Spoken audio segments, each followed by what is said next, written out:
can be intentional about your character. You can have money and a career. You are the hero in your story. Live from the headquarters of Ramsey Solutions, it's the Ramsey Show, where debt is dumb, cash is king, and the paid-off home mortgage has taken the place of the BMW as the status symbol of choice. Dr. John Deloney, best-selling author, Ramsey personality, and host of the Dr. John Deloney Show, is my co-host today with a brand new book out, Own Your Past, Change Your Future.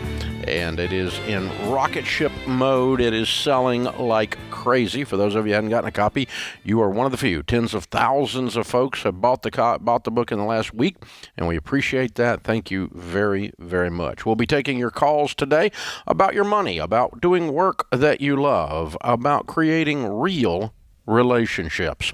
Open phones at 888-825-5225. That's 888-825-5225. Ryan is going to start off this hour in Oklahoma City. Hi, Ryan. How are you? Wonderful. How are you, Dave? Better than I deserve. What's up? Well, I'll just give you the quick part of it. My wife and I are in baby steps 4, 5, and 6. We are about to receive an early inheritance, we'll say. My parents are giving my brother and I the farm, and basically my brother's going to buy me out. So my portion of that would be about $400,000. Wow. Well, it's a very generous gift that my parents are blessing us with, and so. What my question is our mortgage that's left is about $275,000, which in any normal case, I actually teach Financial Peace University, our class. So as I would instruct any of our other folks, I would say pay off your mortgage.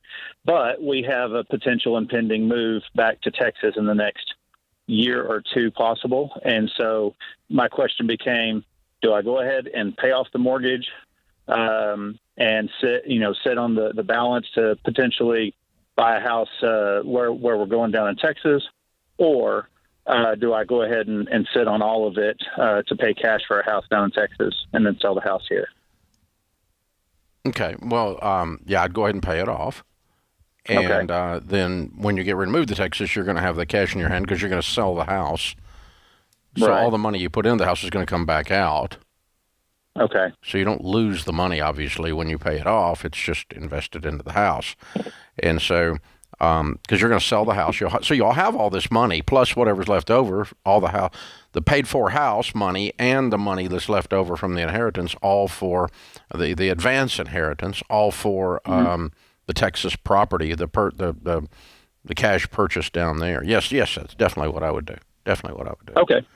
Wonderful. Mom and Dad got good tax advice, right? Yes, sir.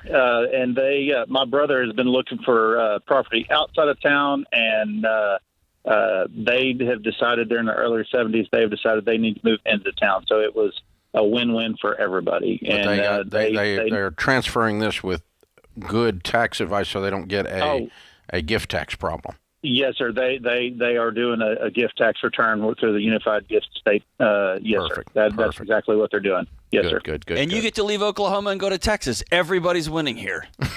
Everybody is. Everybody's winning. Everybody is winning. And get to go back to Texas. Yes, Man. we do. Are they in Texas? Yeah. They are. They're down in Central Texas. Okay. We're very smack dab in the middle of Texas. Oh my gosh! Have you got kids? I do. Yes. Small price to pay to get the grandkids close. That's right. It is, and that's the other portion of getting back to Texas is getting them back close to family. As my parents' health is not great. It's not terrible, but it's not great. So get back closer to where we can see them on a regular basis. That's a beautiful, beautiful story. Your mom and dad have been not only generous, but everybody's going to win on this. It's all the way around. It's very, very good. Cool. Love it, man. Congratulations. Yeah, go ahead and pay off the house in Oklahoma because you can sell it when you get ready to leave, and they'll give you a check at the closing, and you can use that check plus whatever's left over to buy your next property. No problemo. Janelle's in Toledo. Hi, Janelle. How are you? Hi, great. Thanks for taking my call. Sure. What's up? My question for you, I'm really starting to get serious. I only have $1,500 of debt to pay off before I'm done. Good. My question, I want to start saving for my next car, and I also want to start saving for a mortgage. My question is, should I build two separate accounts for these, and should they be money market or savings? It doesn't matter. They're about the same thing. Money market or savings doesn't matter much. And, of course, you're going to build an emergency fund before you do either one of these, right? Correct. Baby step 3, you're going to finish your emergency fund. Okay. Now, I personally, and it's okay to do it either way, but I personally would choose to move up in car. I'm guessing you're driving a beater. I'm not. Actually, kind of interesting scenario. What are you driving? Here. What are you driving? Why do you want to change cars? I don't want to change right now. I'm just thinking for future. I do not want to change anytime. What are you soon. driving? I'm thinking a Buick Verano 2012. It's been paid for. I paid cash for it. It was my parents'. Okay, what I was leading to is I have found with a lot of things in this life, but certainly money is one of them, that what you focus on is what happens, and when you disperse your focus across two things, it frustrates the crud out of me on both things. I'd rather just knock one out and then go knock the next one out, and I would just choose one or the other. And so, in other words, I would just go, I'm gonna drive the Buick until I get my down payment, and then when I get my house, I'm gonna save up and buy a better car, or vice versa.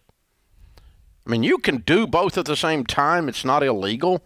And it's not against, quote, the Ramsey plan, but the power of focus is something. I can't do it. I have to laser in on one thing and knock it out. Otherwise, I just become a scattered mess. And when I get frustrated, I'm a guy that, like, I'll be eating well, have chips and queso one night, and I'm like, oh, well, this thing's over, right? And the next thing I know, I'm in a covered in donut dust and whatever else, right?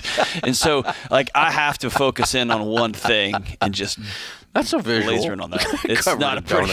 It's not a pretty with the gummy bear spots all over your all shirts. over the place. I think my wife's got some pretty damning photos somewhere. But no, I can get off the rails. But I got to stay focused that way. Yeah, John Deloney, cancel culture, comes out with your wife's photos with gummy bear spots. It's stuck to my face, yeah. Gummy bear spots and powdered donuts, and that just ruins the whole mental health gig. I'm out. That's right. I'm out. But I think you're right. But we try to do everything all at the same time, man. Yeah, it's hard to do, and that's one of the reasons the baby steps work. Yep. The clear plan is do this, don't do anything else, and then do this, don't do anything else. And there's something about that power of focus that it locks your brain in, it locks your habit patterns in. And anything that's not aligned with that one thing, then you don't do it. Well, people do that with their marriages. Like, they want to have a kid, and also we want to save for this, we want to buy this, we want to fix our intimacy issues, and we want to go to grad school. It's like, dude, slow down. We want to hike through Europe. Yeah, slow down, man. Slow down. One thing at a time. Pick one. Yeah, it's okay to do both. It's not the end of the world, but that's just some commentary on it that from a couple of guys who struggle with having our attention on one thing at a time. This is The Ramsey Show.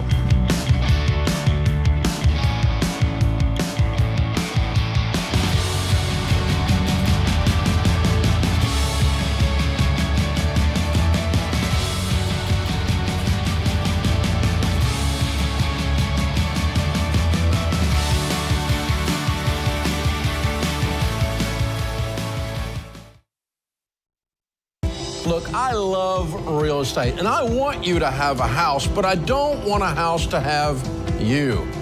That's why you need to get in touch with Churchill Mortgage to make sure you do this right. These guys are awesome. They'll help you get on a smarter mortgage plan because they're committed to doing what's right for you. That means they check in every year with free consultations to help you stay on the right plan. They show you how to save money and interest so you can build wealth faster. They walk you through the total cost of your loan so you can make the best choice. Basically, they care. That's why we call them Ramsey Trusted.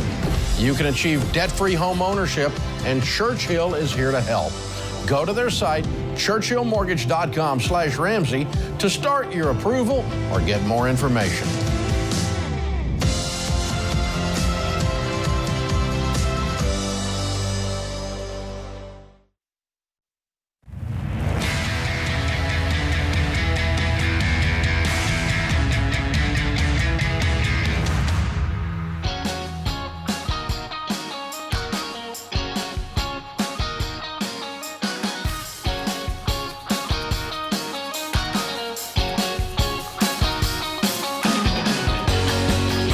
Thank you for joining us, America. Dr. John Deloney, Ramsey Personality, is my co-host today. He will be in Dallas this coming week, and part of that will be a book signing Wednesday night at Barnes & Noble, and that's over there on Beltline Road, that one, yeah. So be sure and get ready for that. It's going to happen coming up soon. Where in the world is that? Well, I guess it's not here. Okay, but anyway. And also, guys, we are getting ready to hit the road with our Building Wealth live event. We're so excited to be back out again. All of us are going, or most all of us, will be in Las Vegas and Orlando this spring. Las Vegas is next Thursday, 1 week from this Thursday, May the 5th. There's still a few tickets available. Now, this is all about investing, real investing, how to really build wealth. It's me, Rachel Cruz, George Camel. We're also bringing Dr. John Deloney, King Coleman along, and we're going to have some wonderful panels there. We'll all be signing books, doing photos, taking the city by storm. Las Vegas, May the 5th. Then in a couple of weeks after that, Orlando, May the 19th. Then Sacramento is in the fall, November the 1st. Minneapolis, November the 10th. And San Antonio, November the 15th. Warning, all of these events are approaching a sellout, especially Orlando's getting very, very close, and the ones in the fall are dangerously close. Tickets are only $25, and you can get a 4-pack for only $60. So, you know, bring a couple of your friends with you. $60 for 4 people. That's a deal. Check it out at RamseySolutions.com/events. Hit the live events page there. Come out and hang out with us and make it part of the program. Open phones at 888-825-5225. John's in New York City. Hi, John. Welcome to the Ramsey Show. Hi, Dave. Thanks for having me on. How are you? Better than I deserve. What's up? That's what I wanted to hear. I'm better than I deserve also. I wanted to start with a thank you. I went to FPU a number of years ago, and my wife and I are currently on 4, 5, and 6. And I looked down a few months ago and realized that we're babysit millionaires. Way to go. Thank you. I just finished listening to Baby Steps Millionaire, so thank you for that one. And so, I'm re-listening to TMMO, and there was something that you said about how once you finished roughly baby step 3, if you're in a job you don't like, you should start looking for something that is more in line with what God put you here to do. And I've really struggled over the last, probably 10 years or more over what that is. And I kind of ask because, I always kind of get this feeling of, I've been a cosmetic chemist for 2 decades, and it's like, did God really put me here to make shampoo and lotion? And by the way, I'm also a fat bald guy.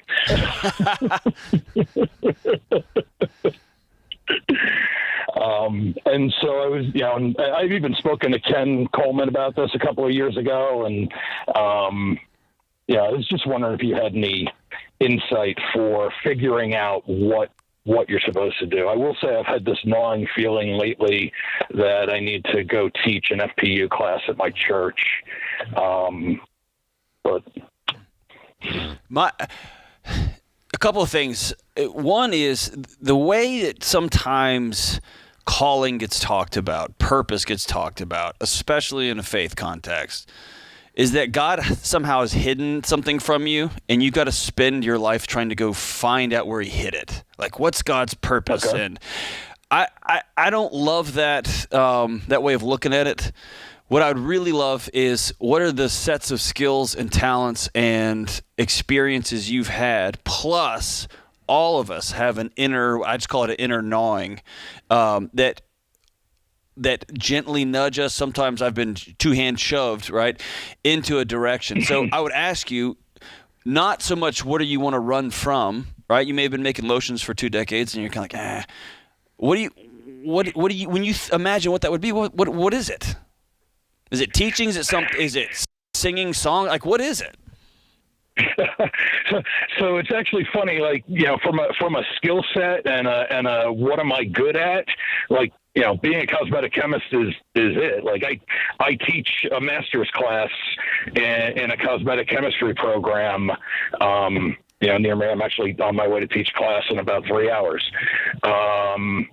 And so, like, it really comes easy to me. And if I look back, I could only say that God pushed me into it. It was, I was in newspaper printing ink, the god awful industry for about a year. Let me ask you this: when you're teaching the class on chemistry, how does that feel? I don't find, in your words, that I have the heart of a teacher. Now, why are you getting a nudge to? Why are you gnawing to teach Financial Peace University? That I think is sort of feeling like an obligation. Okay. Like I've gotten so much out of you, Dave. So you just want to. I want to return. I want to pay it forward on something that blessed me. I appreciate that. That's kind. But that doesn't inform your question. So, John, can I challenge you on something? Please. I think you want to feel significant, and I think you like. When you're teaching, even though you don't like having the heart of a teacher, you do like having students who say, this guy provides value. And somehow you have convinced yourself that making cosmetics is not, it provides no value. Well, I'll admit that is sort of how I feel. It's sort of is this it?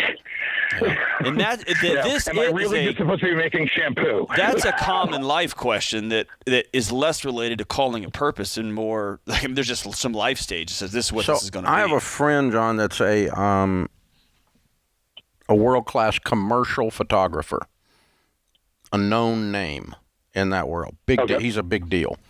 But one of the things he does on the side, so to speak, is a ministry, is he will go to the ladies' homeless shelter with makeup artists and hair people and do glamour shots for these ladies who have lost their identity to homelessness. And it just lights up his whole world. It's an incredible idea to start with. It's a very fun idea. What he's doing is beautiful.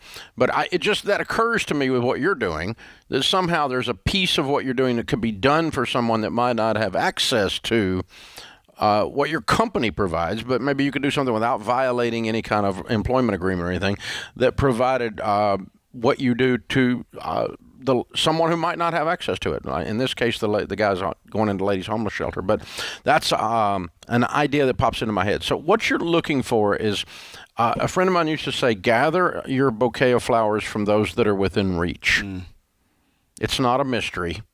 They're all right there in front of you. And so go take Ken Coleman's assessment if you haven't. I'll have Kelly pick up and give it to you.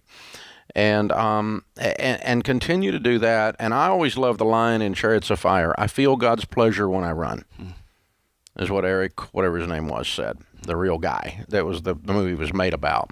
But he said, when I'm running, I feel God's pleasure. And because someone was questioning him why he didn't stop racing and go into the ministry. Yep. And he said, because when I run, I feel God's pleasure. And that's what you're looking for. And by the way, you don't feel it 24/7. No. There's some times that you're going through TSA and the stupid Delta changes the flight because Delta is Greek for you ain't getting there. And, you don't feel God's pleasure because you're on the way to wherever to go speak, right? But when you get up there to do the thing, even though you're tired, the wind is at your back. This is the Ramsey Show.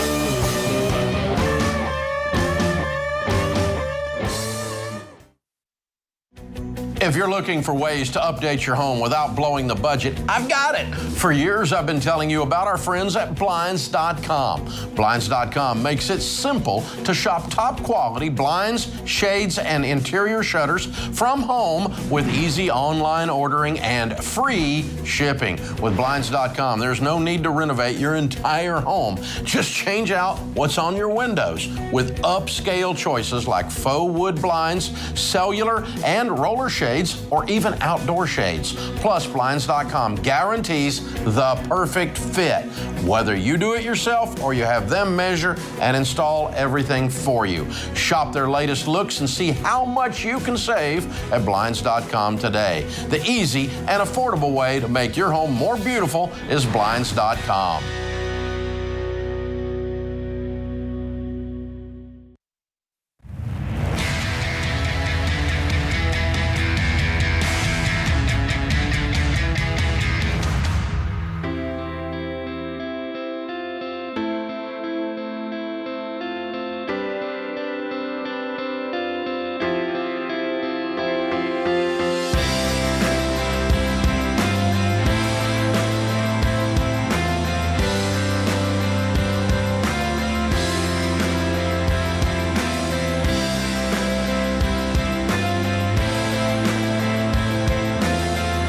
Open phones this hour. Dr. John Deloney, Ramsey personality, is my co-host.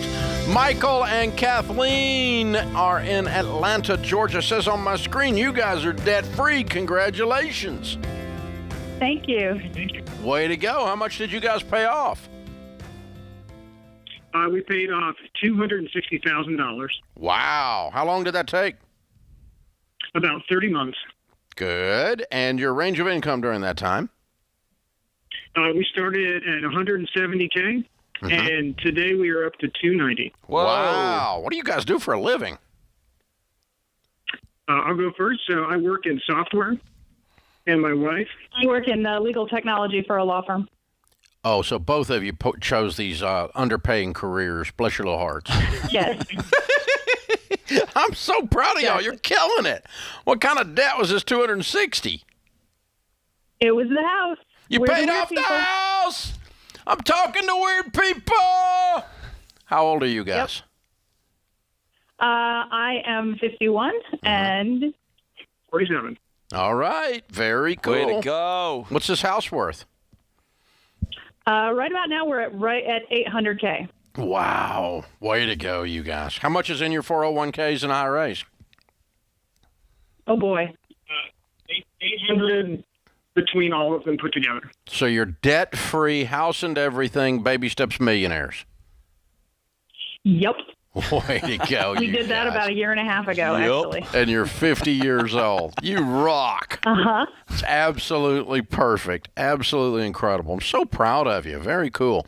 So what was the final thing that happened? Because you guys were already on this path, but something happened 2.5 years ago, flipped the old switch for you.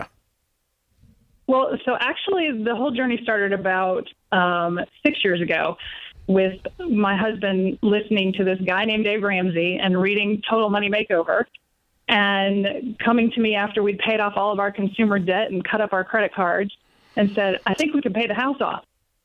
And so we started the process. And about 2 months before that house was paid off, not this house, we decided to sell it and start all over again. Well, why not? Why not? So then we started again about 2.5 years ago. We were like, okay, kick back into gear and started all over again with, and we've always been, over these last 6 years, the monthly budget meetings, which I'm not going to lie, I was harder to come around than my husband was. And we had some interesting budget meetings, but they're a lot better now. What does that mean? Interesting budget meeting. You had some big fights. Tell us about them. Yes, I'm not the financial person. I am better now, but it was difficult for me. But my husband, God bless his soul, was patient and made it work. And you work with lawyers, which meant you came armed, huh? Yeah. Yeah. I argue by nature. I love it. That's so good. Okay, so that's nice that you pay him that compliment, but you also had some things you added to the equation with these arguments, right? Like we have to have a life while we're doing this? 100%. That was exactly right. I'm going to let him take it from there. I think we had a lot of good conversations. That's how I like to think about it. I tell you one thing we did do, and I think Dave, you had mentioned it earlier on. It's the way I choose to doing remember some it. check-ins, throughout the month, and I think that was helpful too for us. Yeah, you got to not just set the budget and run it. You got to set it and check in, and constantly make the little tweaks and adjustments that life has. Absolutely. Way to go, you guys. I'm very, very proud of you. Okay, you're big time. You're 50 years old. You're Baby Steps millionaires. You even went and bought another house and paid it off. I mean, all within the guidelines of what we teach. Everything is right there. You did, nothing you said, is something I wouldn't have recommended had you called here on the air. Everything fit. And now you're there. Not only, you're worth a couple $1 million, paid for house. So you're actually experts. You're not somebody with just an opinion. You've actually got an experience. What is the key to getting out of debt and building wealth? Oh my God. It was the budget, and it's just being on the same page and even having those, healthy discussions, even through any arguments or anything like that, just at the end of the day, agreeing to do it together. Yeah. That's powerful. Yeah, that's the art of being married, really. There's that too, yeah. Yeah, it's learning to be wrong or to be right and still go along. Kathleen, what advice would you give a couple right now? One of them is just bent on keeping spending and not doing that budget. At some point, you said, "All right, I'm going to submit to this process." What advice would you give them? It was the goals that he showed me that what we could accomplish and what retirement would look like. And that had been one of the things that I've always wanted to do, is to try and retire early and for us to enjoy our lives earlier than later. And so I guess that was sort of the carrot and the stick that he gave to me was, we can do this if we do X, Y, and Z. And it was just a good, constant, healthy discussion. And we also built in, vacations. We lived, and we still, we were lucky enough that we didn't have any consumer debt at the time, and we were able to just focus on knocking this out and still living. We lived skinny, but not quite beans and rice, but more like, chicken and beans and rice. So what, man, that's powerful. Oh man, that's so good. Yeah, because we hear a lot of guys who come at you with, you need to sell this and sell this, but he came at her with a picture, right? Yeah. This is what this can look like. Yeah, you got it. This is the bigger deal. So you lived like no one else. Now you're ready to live and give like no one else. What's your big thing you want to do right now that you're going to enjoy? You said, we can enjoy our money. So what's the big enjoyment? What's the next big thing? Gosh, I don't know. We're going to give ourselves sort of a celebratory trip at the end of the year. Where are you going? But I think mostly it is like increasing that budget amount for what we can give. Yeah. Where are you going on the trip? Do you know? I think it might be Antigua. We're thinking about that. That's sweet. That's a good trip. You ought to do that one. I like that one. Yeah. Very, very good. St. Lucia's not bad either. Yeah, good. Good for you guys. Well done, well done. I love it. I'm so proud of you. We got a copy of the Baby Steps Millionaires for you, since you are one. How Ordinary People Built Extraordinary Wealth. How you can too. Maybe you can read it and then give it away. You never know. This is what I did right here. And also a copy of Total Money Makeover, because that's what you did. And you can give that away as well. So proud of you guys. You're heroes. Congratulations. Baby Steps Millionaires, debt-free, house and everything. They're weirdos. Michael and Kathleen, Atlanta, Georgia, $260,000 paid off in 30 months, making $170 to $290. Count it down. Let's hear a debt-free scream. 3, 2, 1. We're debt-free. Yeah!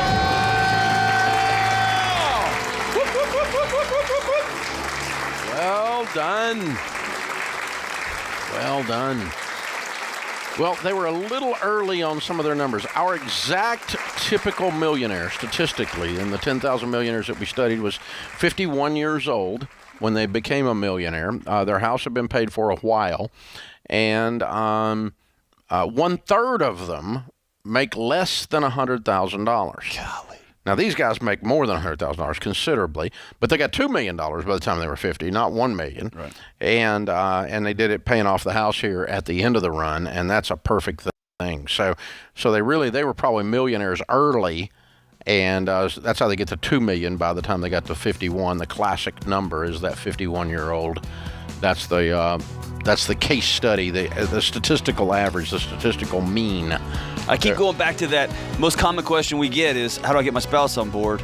And we always land back there. Paint them a picture of what this looks like, what this can look like. Live like no one else so that later you can live and give like no one else. Don't start with the start of that sentence. Start with the back of it. Yeah. This is The Ramsey Show.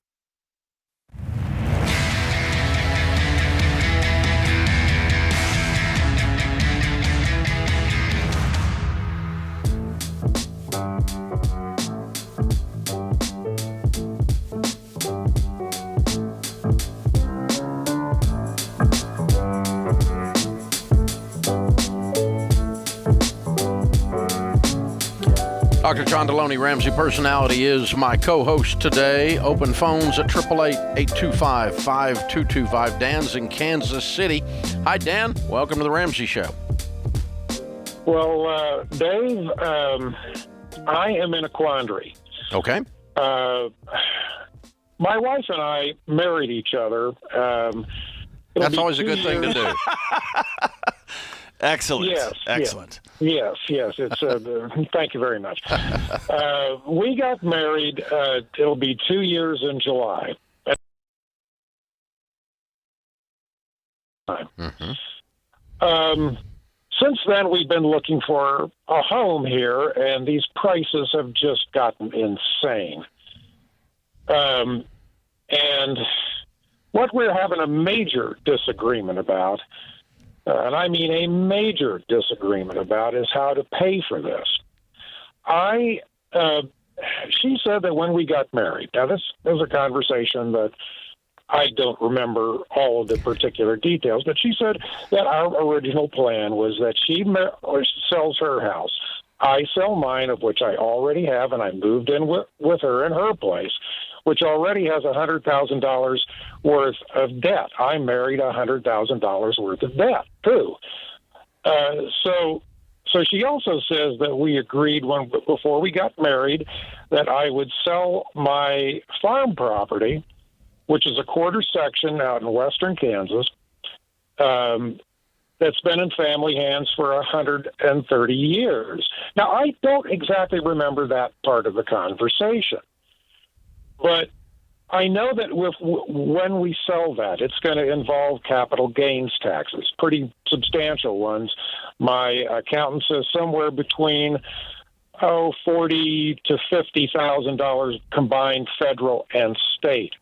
So I proposed to my wife that we keep the property, still buy a house, because we can cash flow with the wheat sales about another $500-600 worth of payments above and beyond of what we do now. Then we take the Milo money and we bank that for the next 5 years, which is when I plan to retire. And then we'll have at least that money to pay most, if not all, of these capital gains taxes. And then we sell the property at that point and retire the mortgage. She says, no, sell it now and, then buy something cash. What do you think?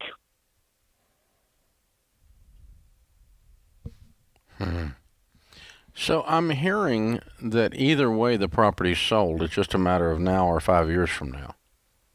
Well, unless we can find a way or buy a property that we can, because she's agreed to come up with Let's stop a second, because this property, you outlined a very emotional thing that's been in your family for 130 some odd years. 130, yeah. Yeah. So, all math aside, and even marital arguments aside, are you going to sell this property ever? Well, at some point, because she has no children and I have no children. We've never been married before, and we have no family. Really, none of that enters into it. Yeah. I mean, well, it's going to leave the family. You're saying it's going to leave the family when you die anyway. Yes. Okay. Yes. All right. So why not go ahead and enjoy the fruits of some of it now? What's it worth if you sold it now? Around $300. Okay. All right. And what's wrong with your wife's current house as a place for y'all just to stay? Well, it's a 2-bedroom townhouse, and it has 1 bath, and I've shared. I love my wife dearly, but I've shared a bath with her for almost 2 years, and I've not enjoyed the process. Okay. So you guys, what's the townhouse worth? The townhouse is worth about $180, $190, and with her, with all the, we've had our. What is owed on it? Is anything owed on it? $100,000 owed on it? About $100,000, yeah. Okay, and so it's going to clear about 80, and you got about 300 over there. And have you got money left over from the sale of your house also? 110. Okay, all right. And so you could buy a $200,000 property and pay cash for it. Well, we could, but you can't get really much in Kansas City, or particularly in Johnson County where we live. You can't get much for 200. Let me flip this around. What's the alternative? You've created this, what I would say is a highly complex, and I moved here from a farming community, a complex, the grains have to hit, it has to rain right, we've got to get the subsidy in. You've laid out a complex matrix for 5 years from now, we could X, Y, and Z. Yeah. Why not? I mean, that's some gymnastics. Life's a lot simpler. Just sell it now. Yeah. And a capital gain sounds like a distraction to me. If I didn't have all this other stuff in this conversation, I would tell you to sell the property now, pay the capital gains, sell the townhouse, and go buy a property that both of you love. Now, what's bothering me about that is that the two of you, after 2 years, can't. Two old dogs trying to learn new tricks, working together, is tougher than 2 young pups doing that. And so I'm a whole lot, I'm 90% concerned in this conversation about the fact that you two can't resolve this argument, and I'm only 10% concerned with how you resolve it. Yeah. I mean, to the point that she's even saying you said things you don't remember saying. That's weird. Well, she's a pretty powerful personality, and there are times during our long relationship, dating and married, that I have found it more, and I might have agreed to that. I don't, my memory isn't what that. You're saying is you caved.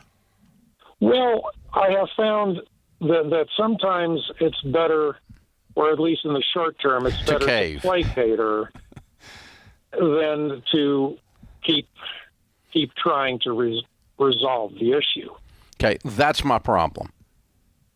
Okay, John, help me here. Yeah, because my problem is I don't give a rip if you sell the farm or not. But the problem is if you sell the farm and go do exactly what she wants, this is going to come up again. Or if you lie to her in order to get through a conversation, all you're doing is kicking the can down the road for a larger explosion when it happens.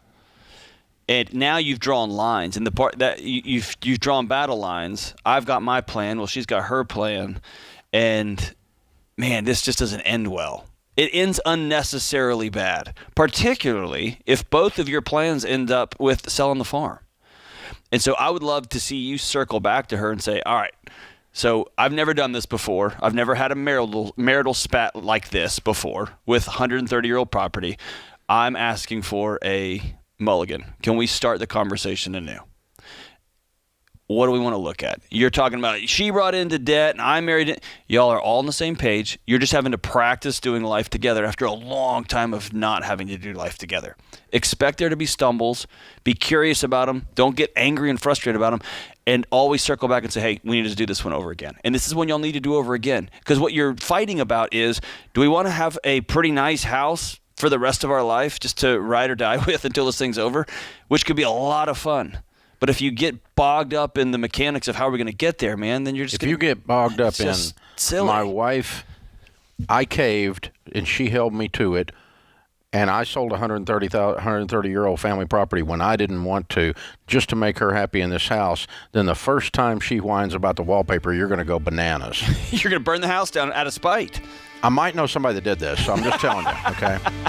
I've got this friend, right? I've got this buddy named Dave Ramsey. Yeah, so you guys need to work on the relationship part of this, and then the actual mechanics of how to do the deal will be a whole lot easier. That's what's scaring John and I. We're looking at each other while you're telling all this. This is the Ramsey Show.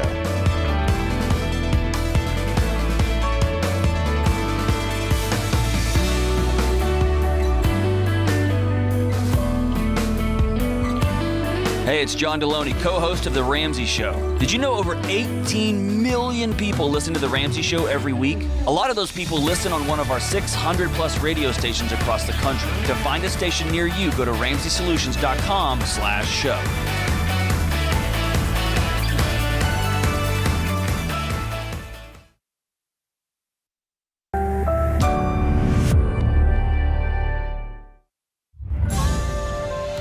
This is The Ramsey Show. You can be intentional about your character. You can have money and a career. You are the hero in your story. Live from the headquarters of Ramsey Solutions, it's The Ramsey Show, where Dad is dumb, cash is king, and the paid-off home mortgage has taken the place of the BMW as the status symbol of choice. This is where we help people build wealth, do work that they love, and create amazing, incredible, real relationships. Dr. John Deloney, Ramsey personality, best-selling author, is my co-host today as we answer your questions about building wealth, doing the work you love, and creating real relationships. Open phones, 888-825-5225 is the number. Courtney starts off this hour in Baltimore. Hi, Courtney. Welcome to the Ramsey Show. Hi, happy Monday. Thanks for taking my call. Sure. What's up? So I'm recently divorced, and I have which is a great thing, and I have about $60K in debt that I'm struggling to tackle. I've struggled to process. I started the process of doing a cash-out refinance with my home since it has a ton of equity. But since my credit score is pretty low, I'm going through a broker and not a traditional lender. So my monthly payment will be increasing, and my interest rate will be higher. So I'm starting to rethink my decision. But other than selling my home, which I really don't want to do, I'm not sure what other options I may have to be able to get myself back in a better financial situation. How long have you been divorced? Almost a year now. So last August, everything was finalized. Ugh. Children? Yes, 1 3-year-old. Sure. All right. And what do you make a year? About 101. Mm-hmm. Okay. And what's the house worth? Its recent appraisal was for $430. I purchased it for $150. You purchased it? Yes. Well, no. I have my current mortgage. It's we purchased it. You bought it with your ex, right? No, I purchased my home before I was married. Oh, so okay. And so you got the home after. Okay. So you owe $150. Mm-hmm. And you owe $60, and you make $100. Yes. Okay. All right. Well, I'm really glad that you gave this second thoughts, because it was a mistake to refinance this. Yeah, don't do it, don't do it, don't do it. Yeah, you were getting ready to make an error. And the reason you were getting ready to make an error was you're solving a short-term problem with a long-term solution. And a bad one at that, because you're getting a higher interest rate and a payment you can't afford and all that kind of stuff. So what do you owe the $60,000 on? Credit cards. Okay. And when has that popped up? So they're credit cards that I have had for about 5 years now. And You've had this debt, $60,000 in for 5 years?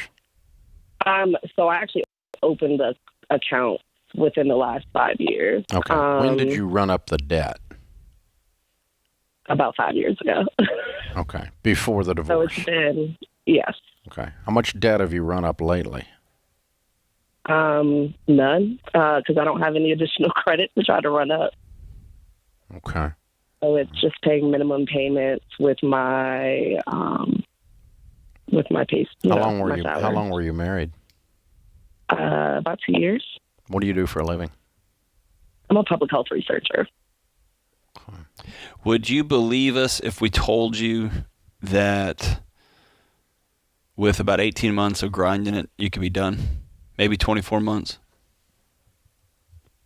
It's hard to believe, but if you think that's an option, I can. Mathematically, it's an option. Okay. Okay. I mean, can I be mean for a second? Sure. You got the same barrier that I've got and that John has. The thing that's going to keep you from doing it's the person in your mirror. Yeah. Not the math. You make $100,000 a year. You got a reasonably low house payment, and you've treated this credit card debt like it's cute, like it was something you swept under the rug and didn't deal with it emotionally, and you're hurting after a divorce, even though you called it a good thing, it still hurts. I'm guessing that's the father of your child, and I'm guessing that it hurts, and so this is the time where you say, okay, I'm going to be like a grown woman instead of a little girl, and I'm going to roll up my sleeves and attack this stuff as a part of my healing and as a part of my going forward in this future. I've got to get control of this part of me that was out of control, and you actually said the only reason you're not running up more debt is just because they won't let you. Right. Not because you got yourself under control.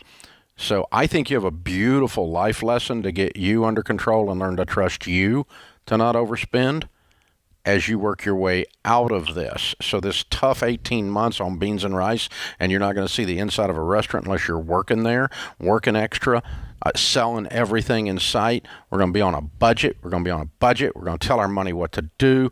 If you will do all of that, we can show you how to pay this off in 18 months. It's only $30,000 a year for 2 years, and you make $100,000. Okay. And you're done. And then you don't have to look and go, gosh, the only reason I didn't run up debt is because they wouldn't let me. You go, the reason I don't run up debt is it's stupid, and I'm not a person that does that anymore. I used to be that person. And Courtney, one of the most common things I hear from folks who just got divorced is whether even when it's, like you said, it's a quote-unquote good thing, is you lose that trust in yourself, right? I thought it was going to look like this. I thought this person was going to be like this, right? And if you will commit to 18 months of grinding it out, getting after it, you will find yourself standing taller. Yeah, you're going to get your confidence. Find new muscles that you don't have. You will be like, yeah, dude, listen, look at you'll be able. I am a warrior princess. Leave me alone. Exactly. And you know what else is cool? That 3-year-old little girl is going to get to watch you too. She's going to feel it in the air. Boy. Oh, little boy. That little boy is going to watch his mama. Whew. He's going to feel it in the air. The air will change in your house while you're fighting through this. Does all that ring true to your heart right now? It does. Okay. Definitely not what I thought you were going to say, but I think that's what I needed to hear. Yeah. So. I think you have a huge opportunity to fix you, and the byproduct is going to be the $60,000 goes away in the process. Okay. It'll evaporate. You learn to handle this stuff in a grown-up way, and you throw your shoulders back and go, yeah, baby, game on, right? And anytime money stuff comes at you, then you're in control of it. It's not in control of you for the rest of your life. And that's how people end up becoming wealthy, by the way. We're going to take care of this for you. We're going to show you exactly what to do. We've got a 9-week class called Financial Peace University. I'm going to sign you up for that in Ramsey Plus for free. I'm not going to charge you a dime for it because I think you're a hero getting ready to happen, and I want to be part of the story, okay? Great. Thank you so much. Hey, you promise you'll do it? I already put it on put hold. on hold. I'm going to take it as a yes. I'm taking it as a yes. The answer is she's going to do it. Yes. So, and we're going to show you exactly what to do in Ramsey Plus at Financial Peace University with the Every Dollar app, all completely as our gift to you. you're ready. You're the kind of person. And I'm really glad that they, you didn't get that loan. Oh, that man. would have screwed up. I love that line. Your hero getting ready to happen. Yeah. I like it. It's good. Hold on, Kelly. He's going to pick up and get that for you, kiddo. This is the Ramsey Show.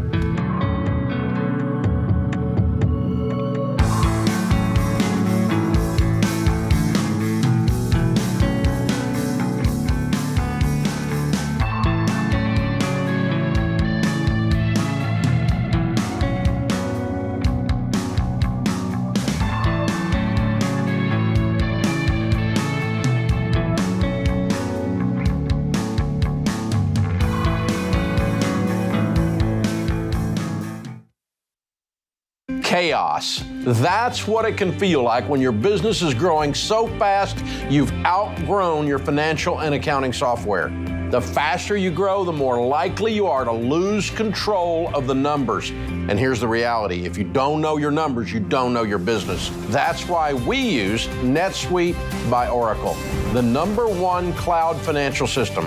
Over 28,000 companies use NetSuite by Oracle, including Ramsey Solutions, because NetSuite gives us a single view of everything we need to make daily decisions.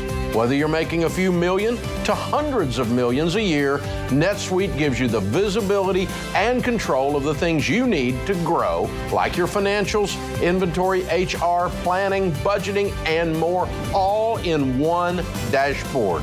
Go to netsuite.com/Ramsey right now to get their free white paper. Jumpstart your CFO career.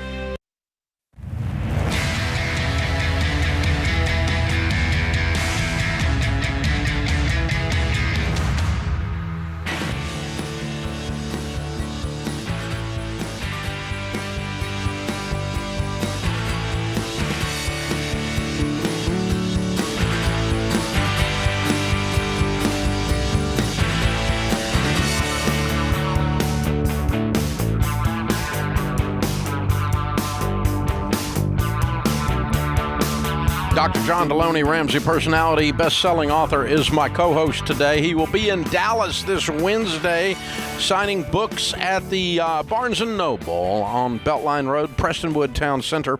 He'll be there Wednesday at 6 o'clock. Make sure you make plans to come out. There was over 100 folks showed up for the book signing the other day in Phoenix, Arizona. Pretty incredible line, and he got to meet all of them, hang out. It's kind of fun doing those. Hey, man, it got chaotic. We were laughing, and we had a good time. So come on out ready to have some fun. Yeah. It was a good time. You'll be talking a little bit, answering questions, signing books, whatever we need to do. The new book is Own Your Past, Change Your Future. It's only $20 at RamseySolutions.com. You can check it out there. It's not for people healing from a traumatic experience. It's for practical steps for everyone in every walk of life. Own your past, change your future. Everyone needs to read this book.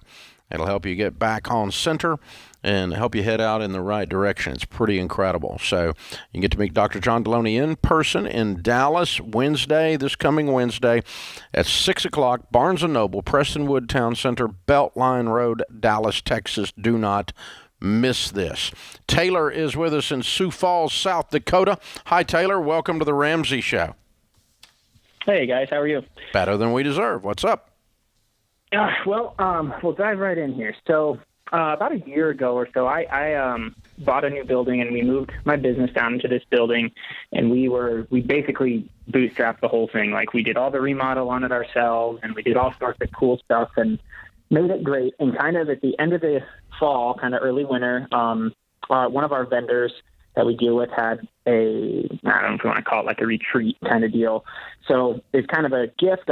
One of my employees who hasn't really done much, he helped a lot, but he hasn't really like been anywhere in the country. I said, hey, there's a mountain bike thing down here, and if it's something that you want to do, like, I'd be happy to send you. It'd be a good learning experience. So he said, great. So he went down there, and unfortunately, he got into a bicycle accident. And I get a call, a day after he's down there, and he's in the hospital, and he got a couple broken bones and a few other things. And initially I wasn't super concerned because I was like, this is going to be an unfortunate workers' comp thing that we're going to have to deal with, and we'll make it through. Well, by the time I called my insurance, the left hook to the face was when we moved our building, they, quote unquote, forgot to renew our workers' comp insurance. And so then I was like, great. Well, then come to find out that he also doesn't have health insurance. So now what I've done in the last, I basically got hit with $54,000 of medical bills. I have paid personally about $36,000 of that. And I don't know, I mean, basically, was that the right call, or what would you guys have done in that situation? There's about $18,000 left to pay. It's tough, and I just don't know if I made the right call or not. Wow. Yeah. Okay, he was on a recreational thing on his own. Or was it like a leadership that development? you bought and gave it to him as a gift? Okay, yeah, so workers' comp wouldn't have covered it anyway. Okay. If I give one of my team members a gift to go ride on a boat, and the boat, I don't know, he gets hurt on the boat, that's not work. He's not working. He's playing. Was it a leadership retreat of some sort? No, so we're a bike shop, and the company had like kind of like it's like a retailer retreat. Yeah, so but did you send the whole company down there and he got hurt, or you just gave him this as a gift? No, they allowed one employee, so I sent him as one employee. I don't think this is going to be covered under workers' comp, even if you had it. But I'm not, you'd have to ask an attorney to be sure. I don't think so either. Either way, so if I've got an employee that doesn't have health insurance, and I want to help them because they were doing something that I gave them and they got hurt, so I would feel, even if I'm not legally obligated, I'd feel like I wanted to help. Yeah, I probably would have done what you've done. The only thing I would have done differently is I would have called every one of these medical providers and said, hey, this is not insurance covered. It's me paying it out of pocket. So what's the discount for cash and for the uninsured person? Because usually it's half. Right.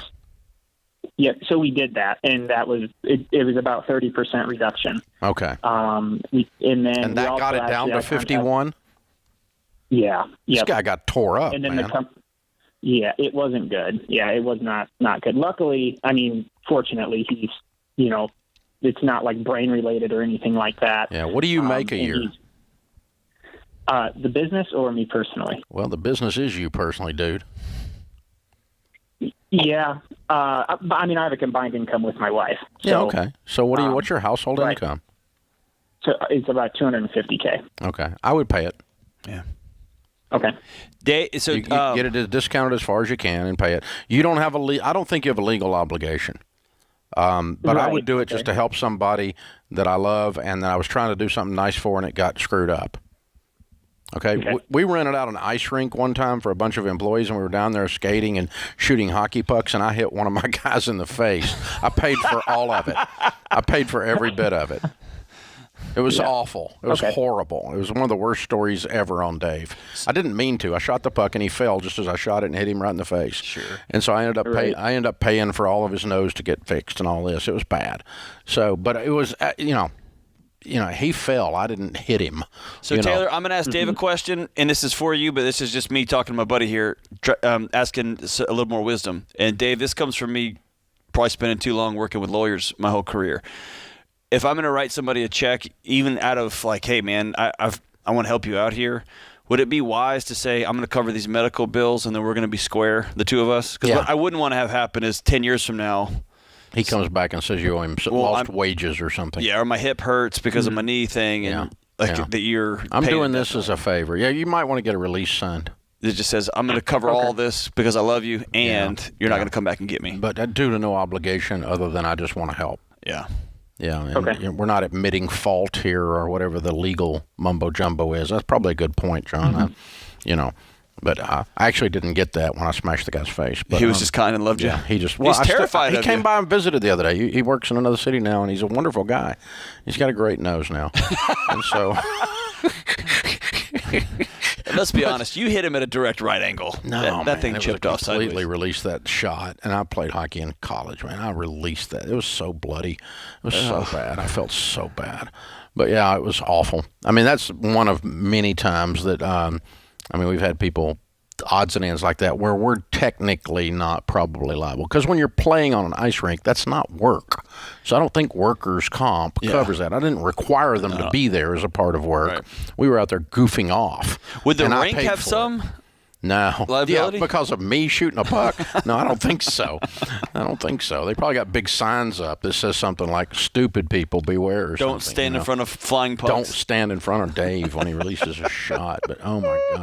But, I mean, there's stuff like that has happened around here, and we've just covered it. Yeah. When in doubt, do the right thing. What our HR manual says is treat other people like you'd want to be treated. Yeah. That's what it says. The golden rule. Yep. What Jesus said. You know, treat other people like I want to be treated. So if I made $250, if I make nothing and I got no insurance and I'm an hourly worker and my boss makes $250,000 a year and he picks up my medical bills, that feels a lot like Jesus to me. Yeah. But it doesn't. It's not a requirement, and you're not a sinner if you don't do it. Right. But it's just a thing of it just feels very compassionate, very big, very noble. And that's the kind of guy this guy is that just called. I mean, that's a good man right there. Yeah. He just cares, and he's just loving his people. Taylor's a good guy. Yeah. And there's more employers out there like that, by the way, than there are the doofuses that want to cut everybody's throat, especially the small business people. They're always like that. They just don't even take care of my people, man. So good. And it's just, that's the way most people act out here in the real world. Now, they're not on the news, but that's why they're not on the news. Right. This is the Ramsey Show.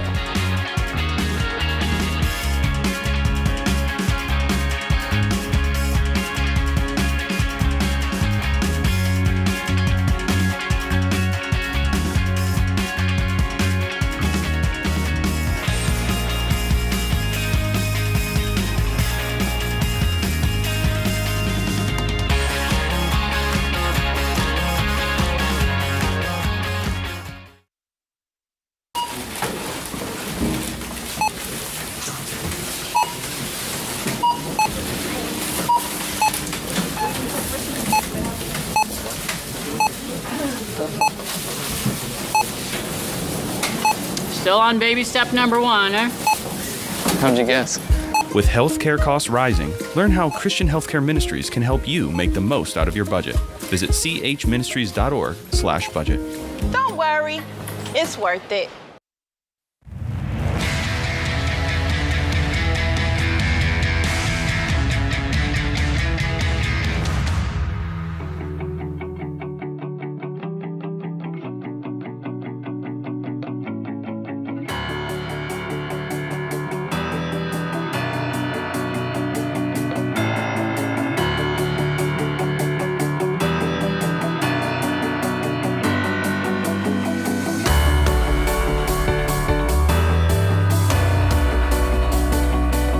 Dr. John Deloney, Ramsey Personality, is my co-host today. In the lobby of Ramsey Solutions on the debt-free stage is Bridget. Hi, Bridget. How are you? Hi. How are you, Dave? Better than I deserve. Welcome. Where do you live? I live in Michigan. What part? North of Ann Arbor, a town called Brighton. Oh, yeah. Very nice. Yeah. Welcome to Nashville. Good to have you. And all the way here to do a debt-free scream. How much have you paid off? $111,926. Way to go. And how long did that take? About 20 months, Dave. Good for you. And your range of income during that time? Started at about $150,000, and at the peak with a promotion and all of my side hustles, got up to about $250,000. Wow. What do you do for a living? I lead a team of analytics consultants and data scientists for a media company. Woo! Yeah. Yeah. Fun stuff. Game on. I don't even know what you just said. I know. Actually, I do, because I pay a couple of them. But it's a little scary, but yeah. Yeah, way to go. A couple of them work here on the team, believe it or not. But that's data scientists is a big deal right now. So how many side hustles, and what was the best one? So I had 3 side hustles. One was delivering groceries. I think that was the best one. That was the most fun. You can set your own schedule. And I was really helping people because I started doing it during COVID. I also took on teaching data science and visualization online for University of Chicago. That had to pay better than delivering groceries. Nope.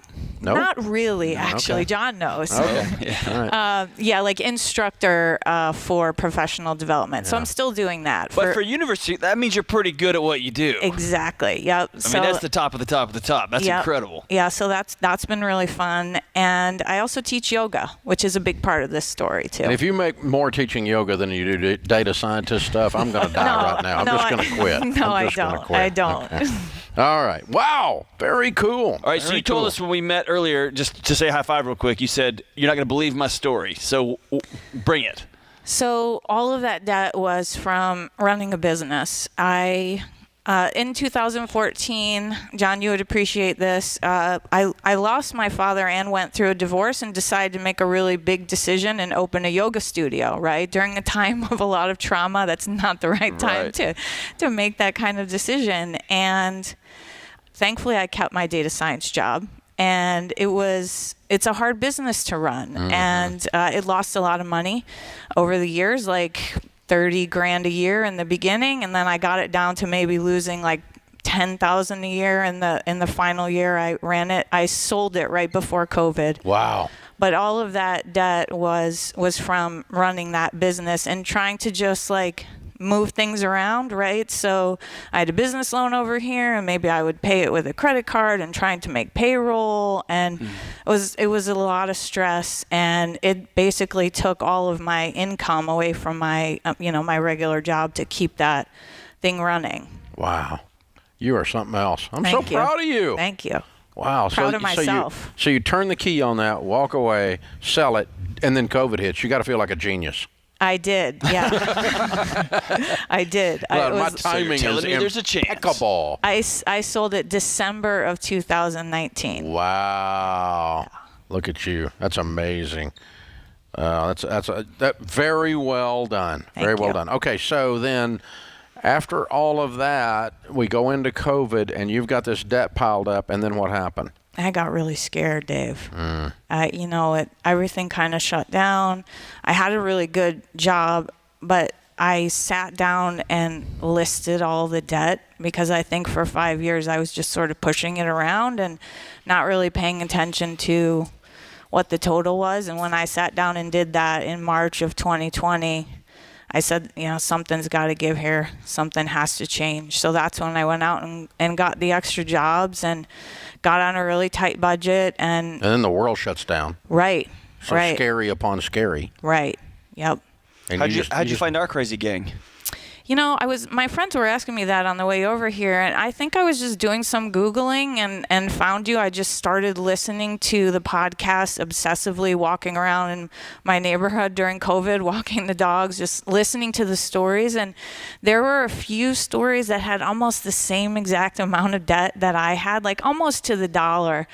And it just was so inspiring to say, if this person can do that, maybe I could do that, right? And then I had a whiteboard in my office, and I just started coloring in the bars and more bars. And then I was like, wow, I can do this, actually. And then a promotion came at work, and just everything kind of started to snowball, as you call it, and paying that stuff off. And I did it, and here I am. You did it, and here I am. I love it.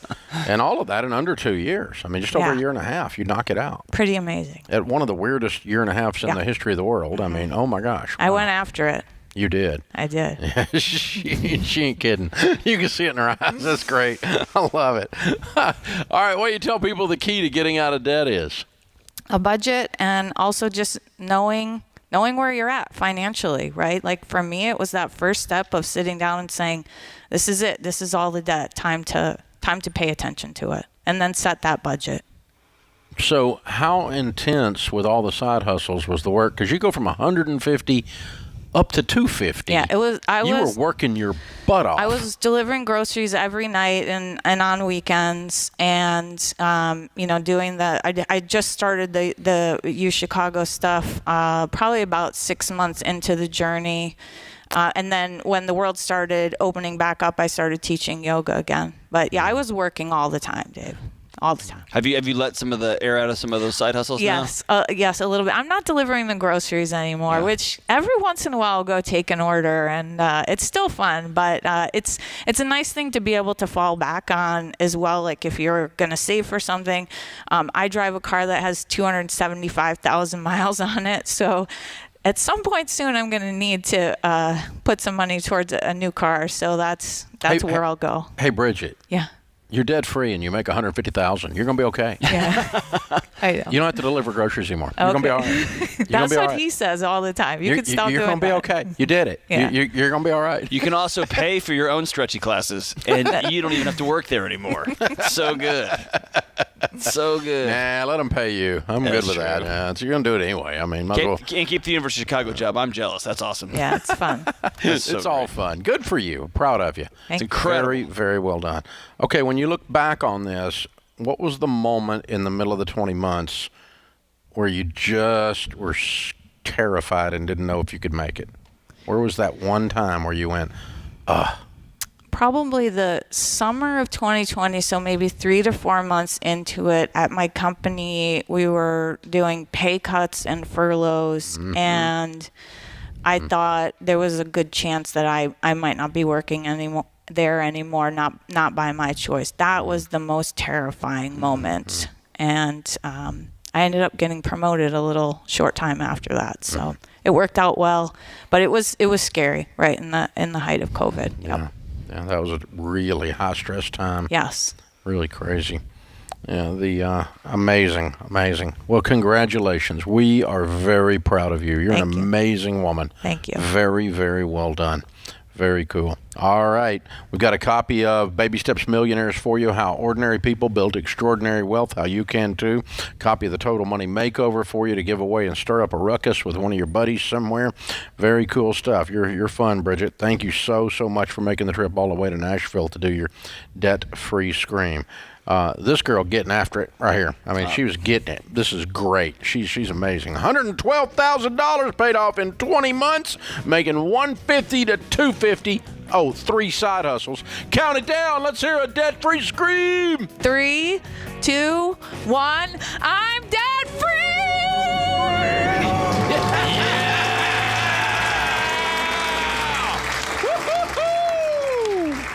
Wow. And now, she's one of those stories someone else is watching. That's right. This is The Ramsey Show.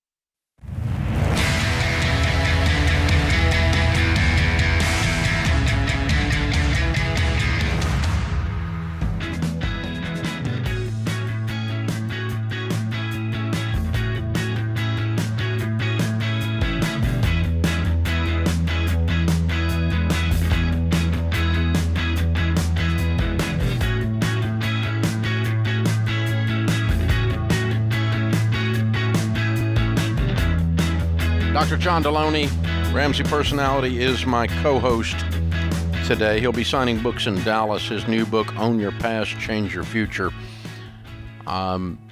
is all about understanding the stories of your past and putting them in context so that the story of your future makes sense. And it's powerful. And every one of us has something that we need to own in our past so that we can change our future. And you have to walk this through. You have to decide it. He'll be signing these books in Dallas, Texas on Wednesday night, this Wednesday, April the 27th at 6 p.m. Prestonwood Town Center on Beltline Road. Be sure and come out. There's probably going to be 100, 200 people out there. He'll be talking for a few minutes, answering questions, and so forth. So, John, it's been at least 6 to 9 months since I've really pissed somebody off about COVID. So I'm way overdue. Oh, good. But I'll tread as gently as I can. We're talking at the break, and we're talking about Bridget and the what was the low point for her was the summer of 2020 when her company's laying people off, being furloughed. She didn't know if she's going to lose her $100,000+ a year job. Instead, she ends up getting a promotion, so it nets out. We've got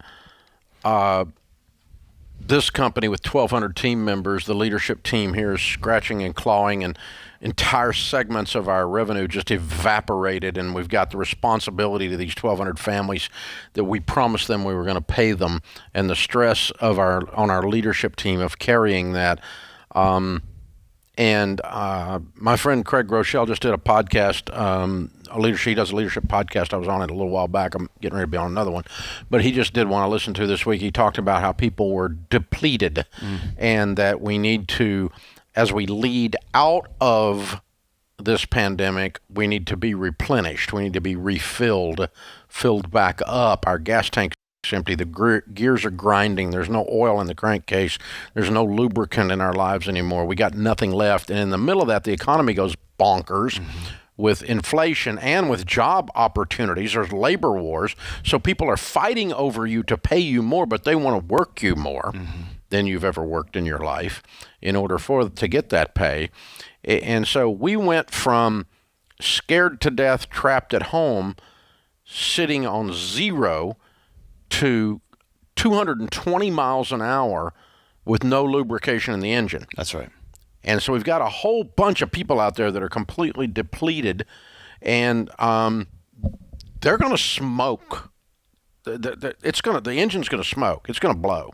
Yeah, and if you back out and say, our friend Jocko talks about this, there's been no ownership of the good or the bad. You have to acknowledge what happened to you negatively. It became politicized as to whether they were right or not to do the quarantine, right or not to do social distance, right or not to make me clean the office at $60,000 a swipe by the CDC guidelines, and then they come out later and say it doesn't help at all. Right. After I spent $250,000 cleaning the freaking office, so people back at work, and people still sending us hate mail and bomb threats. That's right. In the building, and because we dared to be at work. When you experience a collective trauma, somebody has to stop everybody and say, whoa, before we race off and before we move on, before we just start printing money and pretend this never happened, which is what we've done, right? Exactly. And Bridget talked about, she went through a divorce, she had some loss, and so I'm just going to open a yoga studio. Yeah. Right? Because I'm just going to pretend this, and then that ends in ash. And all of us who have launched out of the last 6 months trying to pretend the last 2 years never happened and not collectively grieve what we lost. A million people, and we lost, people are dead, our friends, our family members have passed away. We've looked back and said, we shouldn't have done it like this. Will someone just say that, please? And we should have been. All that you have to process that together. You have to. Otherwise, you take off. You got no. I love that you said there's no oil in the engine. It'll go for another 150 miles, 200 miles, and you're gonna get all the people gonna be straight on the side of the road, man. And I hate it. Own it, man. Stop and own what happened so that you can move forward. Yeah. Well, societally, we're not gonna get anyone to own it at leadership because we don't have any leaders. It's so embarrassing, man. And so embarrassing. Societally, they're not going to own it. What Jocko says that a good leader should do is not going to happen. So given that that's not going to happen, each of us as individuals have got to own our part of it and go, oh, wait a minute, that did happen to me. Yeah. That did hurt. I was terrorized by my own government, by people who disagreed with me. Yeah. And if you believed one thing, the other side terrorized you. It didn't matter what it was you believed, right? Because the source of truth was there was no source of truth. Right. Anybody that claimed to be the source of truth was laughed at because they weren't the source of truth. E.g. Fauci, and so, has become the laughing stock of the whole thing. He was like the head of the circus, and so, but nobody's coming back and going, look, he was just wrong. Yeah. 2 million people were not slated to die. He never came up and said, hey, last 3 months I said this, I was inaccurate, we got new data, it's time to do this now. That never happened. Never once. And if I could pass along one piece of information after working with hurting people for so many years, and you too, if you're in leadership and you head down a road and you realize this isn't the right road, just stop and turn back to tell the folks, we're on the wrong road. Keep your reverse gear in good working order. That's such a gift to everybody. Yep. And it's not a matter of weakness or failure. It's a matter of strength, right? Yep. Just to say, hey, we got new data and it's time to do this now. And I had said this, but all of us, I think you're right. We can talk about that all day. What I have to do is look in the mirror. Me and my wife have had to have some acknowledgement. We're not going to fix those goobers, okay? But what you and I do need to address for the listener right this second is that you can't go on as if nothing happened. That's right, because it did. Denial is not a river in Egypt. That's right. It's a real thing. Yep. And so you have got to say, this happened. I faced stuff I've never faced before. I've felt things I never felt before. I may have even done things I've never done before. And I'm not going to go back to the way it was until I put some gas back in my tank, and then it'll never really be back the way it was. I got to build something new. That's right. I'm going to lead not as if nothing happened. I'm going to lead out of this. I'm going to lead my life, and you are in control of leading your life if you're listening to us right now. So lead your own life. Leading your life is you are the leader, and so you have to use critical thinking skills. You have to say, emotionally, this hurt. Physically, I was scared for my life. There was, trauma with that, and the real world is that really happened. Now, is it debilitating for the rest of your life? Does it have to become the defining thing for your life? Absolutely not. It shouldn't be. But if you pretend like it didn't happen, you're going to turn to ash. Everything around you will turn to ash. That's right. One of the most common questions I get is, where do I start?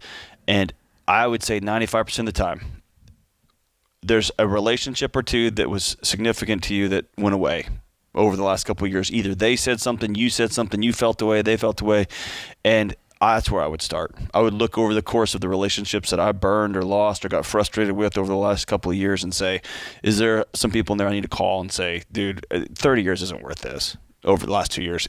Is there a conversation I need to have with my spouse and say, hey, man, we got sideways over the last 2 years and I just put some stuff in the drawer. We need to just have a chit chat.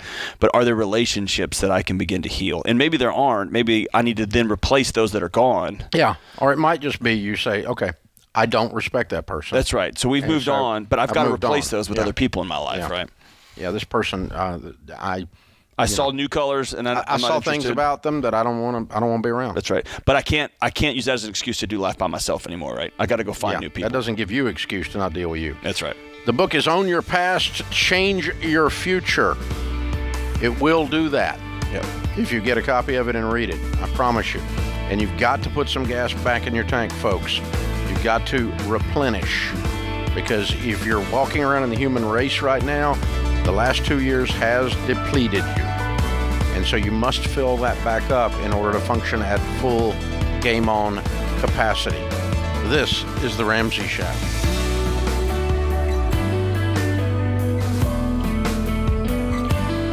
Dave here. You can find all of our shows with the Ramsey Network app on your smartphone. It's the only place to listen to the entire back catalog of episodes. Download the Ramsey Network app in your favorite app store today.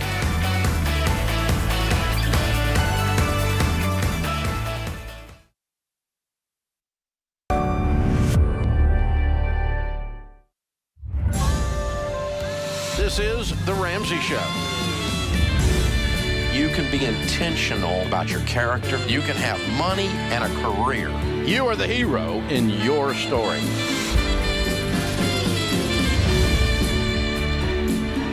Live from the headquarters of Ramsey Solutions, it's The Ramsey Show, where debt is dumb, cash is king, and the paid-off home mortgage has taken the place of the BMW as the status symbol of choice.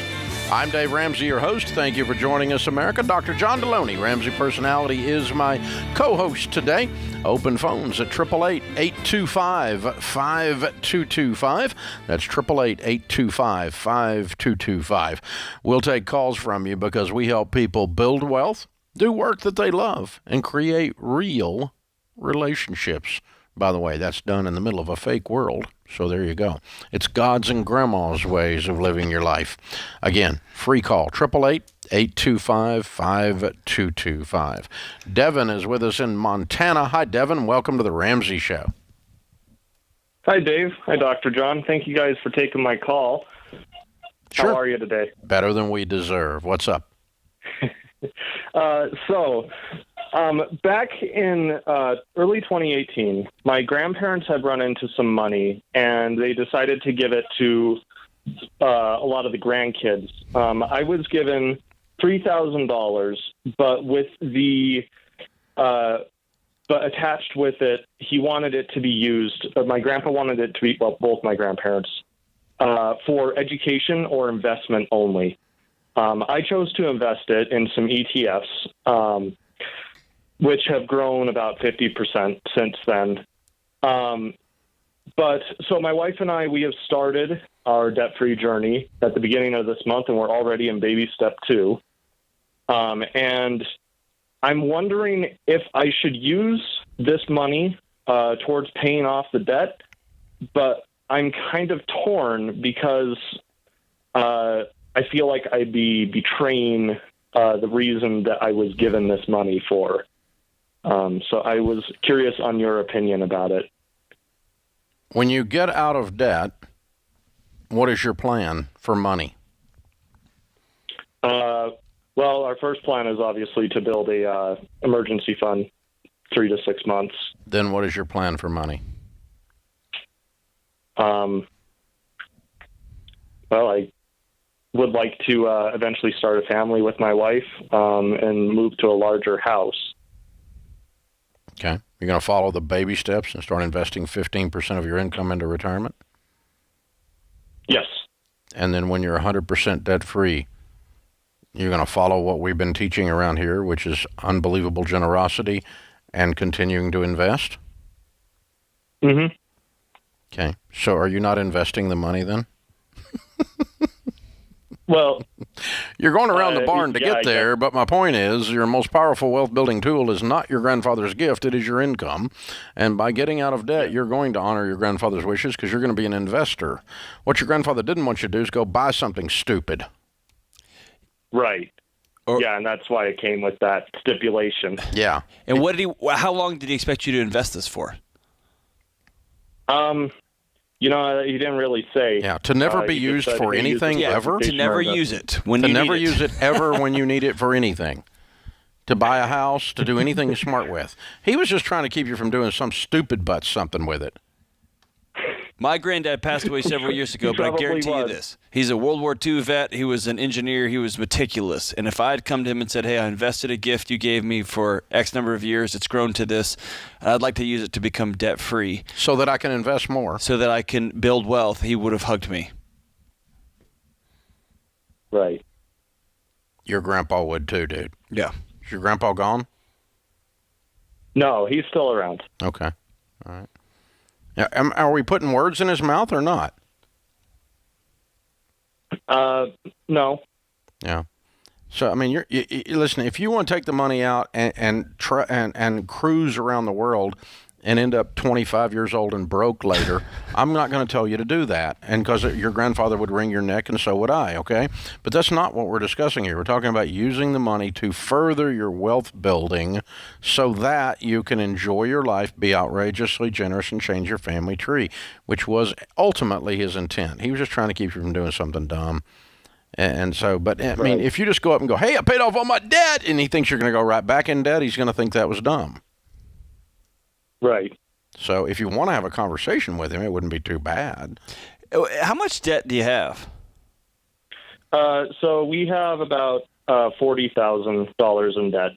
And what is this $3,000 grown to? It's grown to about $4,500.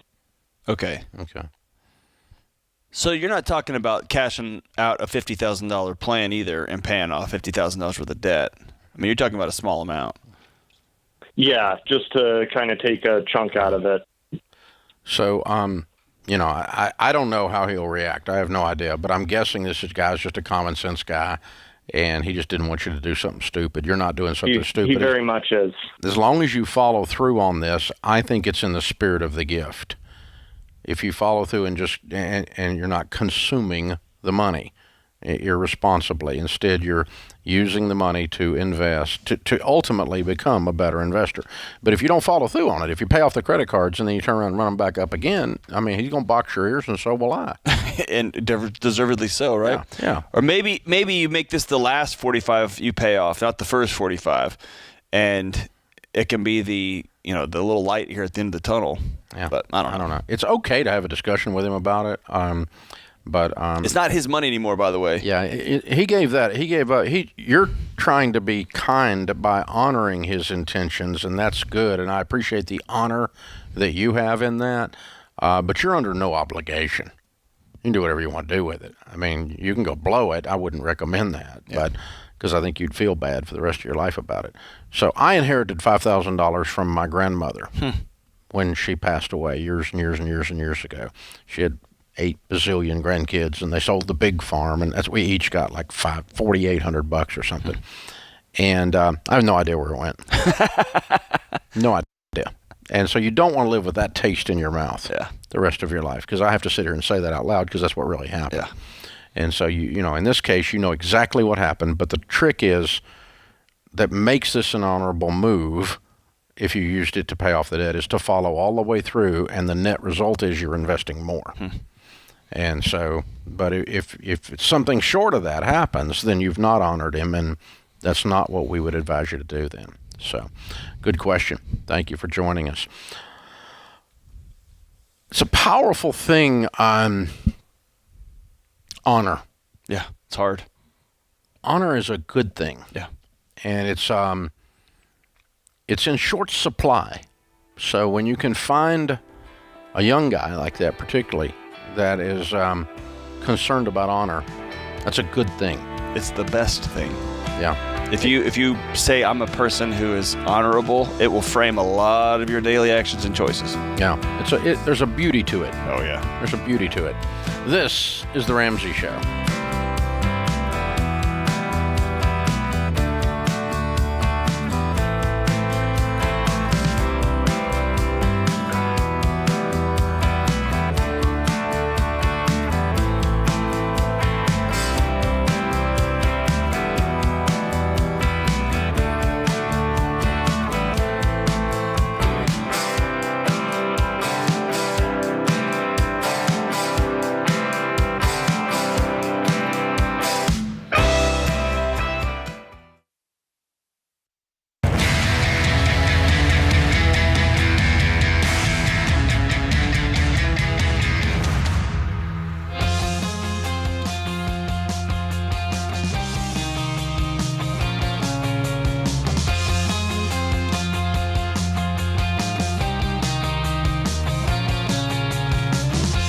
Dr. John Deloney, Ramsey personality, best-selling author, host of the Dr. John Deloney Show, is my co-host today.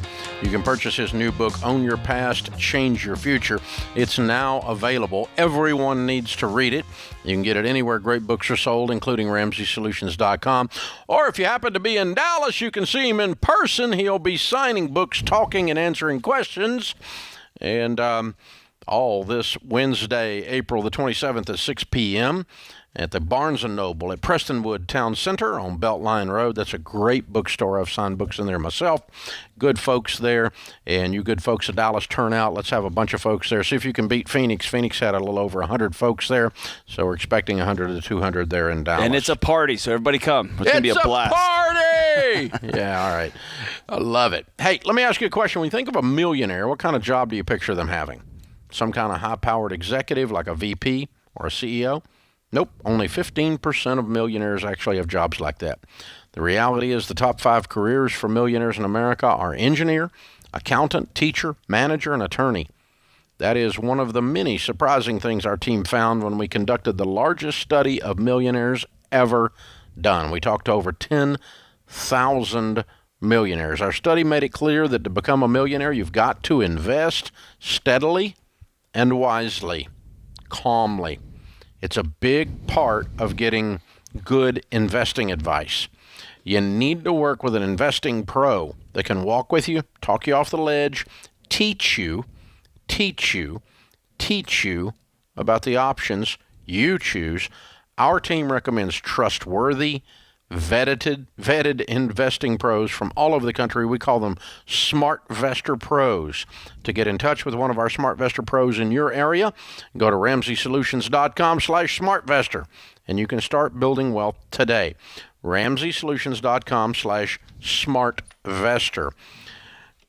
Blinds.com gives us our question of the day. They're the #1 online retailer of custom window coverings. Free samples, free shipping, and new promos all the time. You'll save even more if you use the promo code Ramsey. You'll get the best possible deal. All right, today's question comes from Christina in Houston. Christina writes, my younger sister is 23 and works a part-time job at a mall. She's a college dropout, refuses to get a full-time job, and has a different dream job every day that she won't take any action on. She lives with our parents, pays no bills, and has maxed out credit cards. When I mention getting a full-time job while creating an action plan for her current dream, she says there's no time to work a full-time job, cook, work out, hang out with her boyfriend, and do these small steps towards her dream. She has good intentions, but often gets crippled at the overwhelming thought of juggling everything. My parents tend to be enablers because they don't want to make her mad and pushing her in the wrong direction. How can I help her have the life that she wants? Unfortunately, older sister, I don't believe can, because your younger sister continues to have parents that are funding and supporting and enabling this life. Reminds me of our friend Henry Cloud says, sounds like she needs to get some problems. She needs to get some challenges. She doesn't have enough problems. Her parents need to have her help. She doesn't have any bills. She is not dealing with reality here. How can you help her have the life she wants? Talk your parents into kicking her out. That's right. Setting some boundaries. Or you start paying rent in 4 months, and this is what that's going to look like. Yeah. Because this girl's operating on a 13-year-old emotional level, not a 23-year-old emotional level. She's a little girl that wants to do whatever she wants, and she's got princessitis, and mama needs to kick her out. Listen, baby, an eagle that doesn't leave the nest is eventually known as a turkey. It's a problem. That may be the most Tennessee thing I've ever heard you say. Well, I mean, I like it, though. I like it. Yeah, you got to go, man. You got to fly. You do not emotionally develop the final steps of your emotional development into adulthood while living under your parents' roof. That's right. Not in America.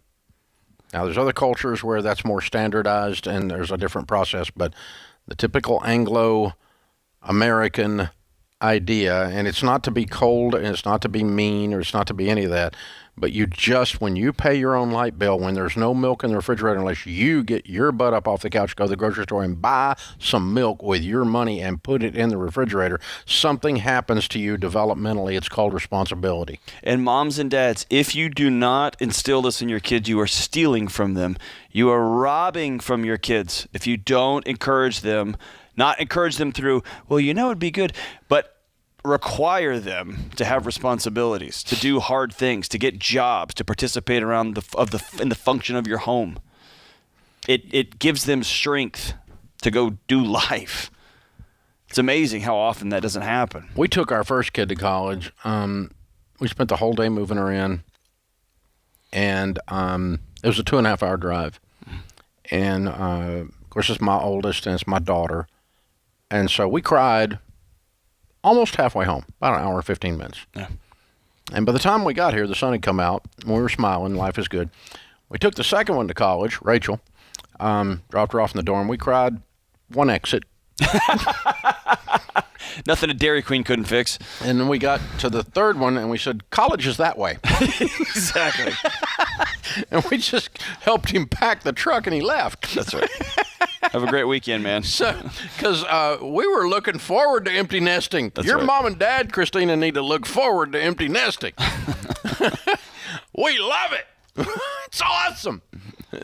Yeah. So, it's the natural evolution of life, and it is my point of telling that story on myself is to tell you the truth. The truth is that change from raising kids to releasing them is a painful change. Brutal. It's hard. Brutal. And your mom and dad are being wusses by not turning. Your little sister is their security blanket. They don't want to face their life when she's gone. Right. And so, and they're couching all of this in being nice to her, and that's absolute bull. They're selfish. They need to release her. That may be the best word. They're selfish. Like they are choosing their momentary. She's their security blanket. That's right. She's the little Shih Tzu in the house. I don't want this to be over. Right. That's it. And it's not over. It's just different. It's just different. That's right. It's just different. Yeah. And let me tell you, the different part is if she gets out there and marries the boyfriend, has babies, that's the awesome part. So let's do it. Yeah. Grandbabies, I mean, they're awesome. I don't know how great grandbabies are going to be. I'd have been nicer to their parents. So, I mean, it's just, there's a lot of stuff going on here. So bottom line is, Christina, you really can help her. John's right. The biggest help you could do is talk your parents into releasing her. If you could convince your parents that they're harming her, not blessing her, which is actually the truth, then you probably have done your job for the day. And by the way, Christina, when little sister finds out you have this conversation, she's going to be all mad at you, and that's part of being a sister. Wellsy. That's part of loving her. Oh, Wellsy. Part of loving her. Didn't affect you one way or the other. It's all for her. Her good. Good luck with that. Open phones at 888-825-5225. Aaron is in Utah. I am a homemaker. We have children and more to come. Is it worth it to purchase life insurance for just my husband as a sole provider, or should we also purchase life insurance for me, although I do not bring in an income? No, but you bring in a ton of service. Let your husband be without you, and he will discover what Mary Poppins actually costs. She's somewhere around $40,000 to $50,000 a year right now, if you wanted the parrot head umbrella and the whole deal. So, the chief cook and bottle washer, the tutor, the nanny, and the delivery service that delivers them all over town for their various activities and processes. So, stay-at-home moms should have between $300,000 and $500,000 on them if you have small children at home. Because if something happens to you, your husband is going to lose a large portion of his income because he has to come home and take care of his family because he can't afford the help that you are now currently, the economic value that you are bringing to the household. That's just a true fact. That's not just a stand for stay-at-home moms, but it's a fact. There's an economic value that's $40,000 to $50,000 a year.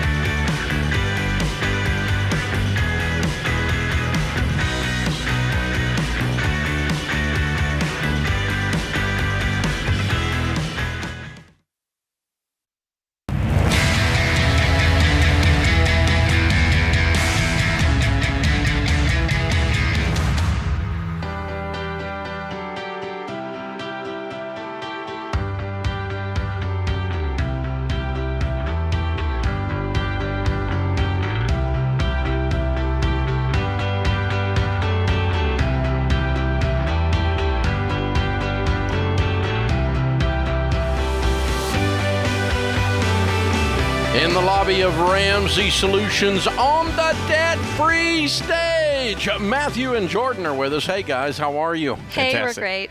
Welcome. So good to have you guys. Where do you guys live? Tucson, Arizona. Cool. Good to have you. And how much debt have you paid off? We paid off $65,464.14. Love it. Wow. How long did this take you? Right? It took us 26 months. Good. And your range of income during that time? So we started at 99, and then at the end, with all our side hustles, we finished at 127. Excellent. Very cool. What kind of side hustles did you do? So I took up tutoring, and that was actually tutoring on what? English, writing. Okay. Helping college students with essays. What did that pay?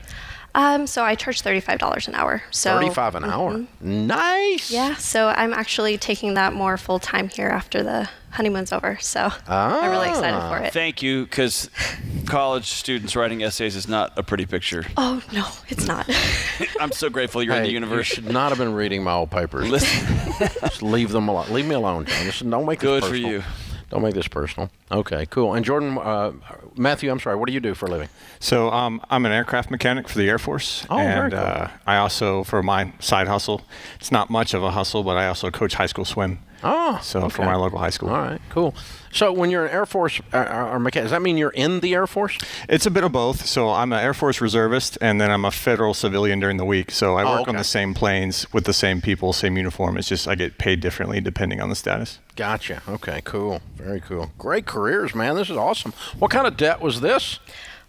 What wasn't the debt? So I had $300 on my iPhone, $9,000 on my car, $21,000 for student loans for me, and then his truck was $31,000. Oh, and that was a trip to Deserve Island before we started the Ramsey plan. So a trip to what island? Deserve. Deserve. I Deserve Island. Okay. Yeah, and then It's a good island, $3,800 on a credit card. Yeah. It's true that it is an island, though. Yeah. Was it lifted too? Deserted island. No, it was actually rather. It wasn't as fancy as I could have gone. So you thought you were playing it safe, right? Yeah. Did you sell it or pay it off? No, I wound up paying it off. What is it? So it's just a Ram 1500. Just. Well, I've had a 93 Jeep Wrangler for most of my driving life, and I was always in the shop. So my boss was like, please stop calling in for your broken down car and get a new car, please. Oh, whoa. So. Yeah, I'll be happy to do that when you pay the freaking payment. You can give me my financial advice. Okay. Wow, look at you guys. Okay, so you said honeymoon. How long have you been married? 6 months. We also cash flowed our wedding during this time. Way to go. So you started this track on 2 side tracks, and then you joined it in the middle and finished it. Correct. Yeah, very cool. So tell us the story. What happened? What got you started? Well, the biggest thing is my mom has always followed the Ramsey plan and was motivating me to it, but I wasn't fully involved. So you're a financial peace baby that went and bought a new truck. Yeah. Yeah. Okay. My mama. That'll get mom jacked up. Oh, yeah. I'm a dummy a little bit, so. I jack her up, man. I'm telling you, she's ready. Yeah. So, I had the financial peace videos, and we were trying to watch them, but we weren't getting into them, sort of thing. And they were on DVD. And then when I proposed, my mom, as a gift, got us VIP tickets to one of their live events. One of your guys' live events with Anthony O'Neill and Chris Hogan when they visited Phoenix. Oh yeah. And that spun her up real hard, and I'm just like, okay, well, yep, okay, we'll do this. That's fine. So now I got women on both sides of me coming at me. Yeah, you ain't got a chance, buddy. No. Yeah. So that was a lot of fun, and the only fight throughout the entire thing was at the very beginning of why are we planning a month budget after we've already went through half the month, because that was the live event was in the middle of the month. Oh yeah. So we were like, well, we already spent most of our money for this month. We had $14 left for groceries for the rest of the month. Whoa! I was so we're buying trash bags and stuff for grilled cheese sandwiches, and that's what we're going to have for the next 2 weeks. There you go. Lots of sandwiches. Yeah. Wow, that's fantastic. You guys are fun. Congratulations. Thanks. You. Wow. I bet your mom is jumping up and down, all kidding aside. I bet she's happy. Definitely. Yeah, very cool. How's it feel? It was a little unreal at first. Yeah. Just kind of, we were able to pay everything off just a little ahead schedule. I was able to have a reserve paycheck come in with additional orders and stuff like that. We were able to kind of put all of that towards it. And so we were just like, cool, we just hit it. And then now what? And then it just disappeared from the account. We're like, okay, is that done then? Yeah, his truck was the last thing we paid off. And wow. we were, thinking, okay, it'll probably be like March, April. And we paid it off before Christmas. Wow. Whoa. So, slam dunk. Yeah. Slam dunk. Good for you guys. Well, what do you tell people? Now you're pros. What do you tell them the key to getting out of debt is? You really have to talk about the budget. And give yourself time, because like you said, take 3 months, figure out the budget. I had so many subscriptions I forgot I had, and they would hit, every 3 months or yearly, and I go, oh no, and it was just a scramble to, reconfigure the budget. And after that 3 months, it was actually really smooth sailing from there. Oh yeah. So what kind of subscriptions did you have that were just bone stupid that you look at and you go, I can't believe I did that?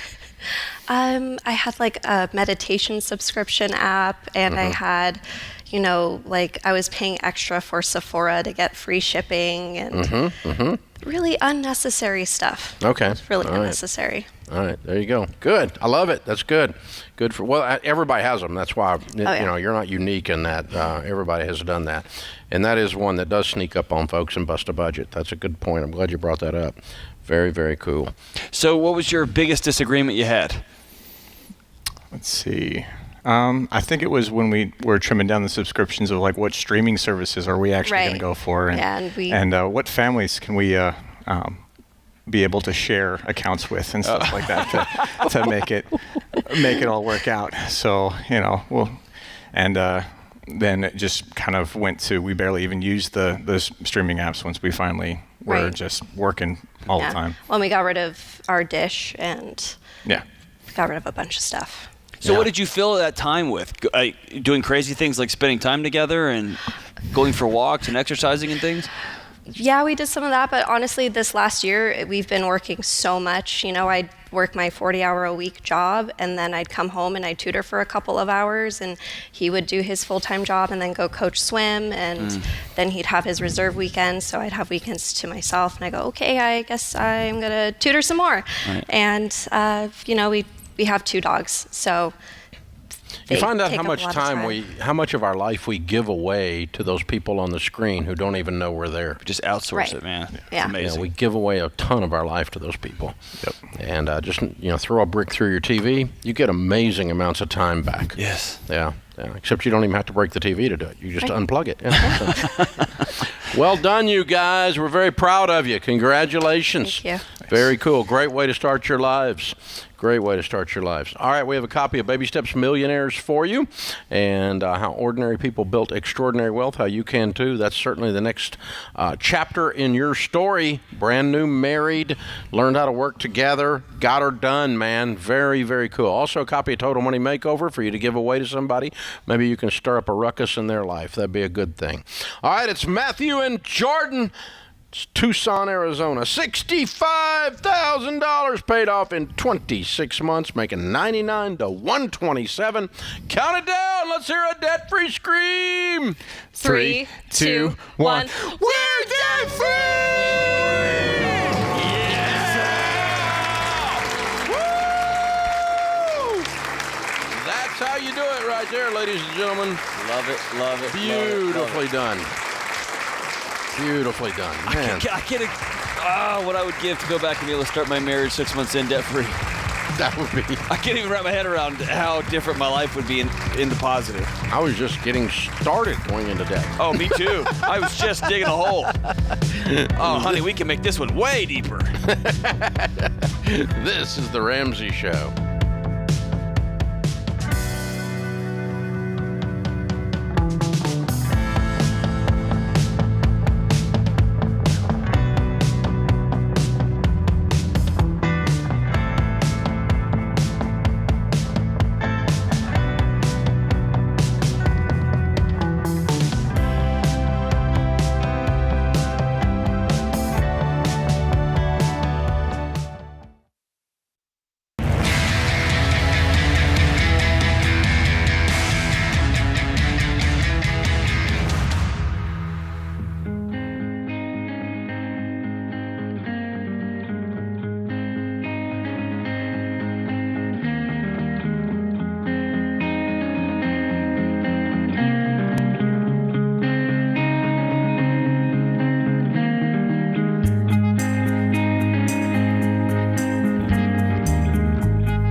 Our scripture of the day, Psalm 27:4. One thing I ask of the Lord, this is what I seek, that I may dwell in the house of the Lord all the days of my life, to gaze upon the beauty of the Lord and to seek him in his temple.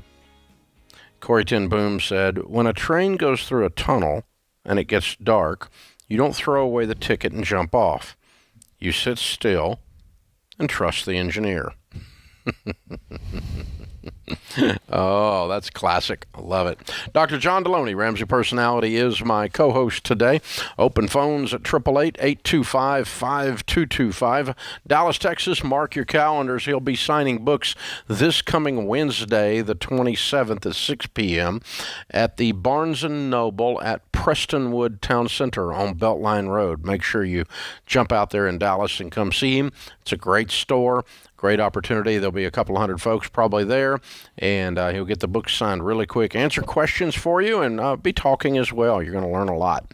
AJ is with us. AJ's in Dallas, Texas. Hi, AJ. How are you? Better than I deserve, sir. How are you doing? Just the same, sir. What's up? Well, sir, just some background information. I've been listening to you since I was 2, and I am 21, about to turn 22, so cool. You've been a great influence on my life. Thank you. Just quick question. My boss left 3 weeks ago from my current position, and we work in escrow, and I was supposed to go to the new company with her, but legal action's been taken, and I no longer have a viable option of going to a new company. And my current position is kind of Whoa. Stop. What are you talking about? They put a cease and desist on her from stealing their employees? I can neither confirm nor deny. That's what they told me. Huh. Who told you? Lawyers for the current company that I'm working at, sir.